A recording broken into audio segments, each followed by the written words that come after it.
คนที่อยากหารายได้จากการออกแบบบ่ว่าจะแม่นนักออกแบบหรือบ่แม่นนักออกแบบแต่เจ้ามีผลงานบ่ว่าจะเป็นรูปหรือว่าอย่างต่างๆเขาจะพามาหาเงินจากเว็บไซต์ต่างประเทศที่ได้เงินจากเอาผลงานเฮาไปวางขายคือหนึ่งก็คือจะเป็นเว็บของ Adobe Stock เดี๋ยวนี้ปัจจุบันนี้มันรับ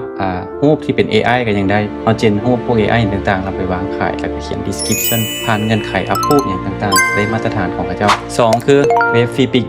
ก็รับคือกันรับเรื่องรูปอย่างต่างๆที่ว่าเฮาเป็นผลงานของเฮาเอาไปวางขายอยู่ฟรีปิกจะเป็นรูปภาพวิดีโอหรือว่า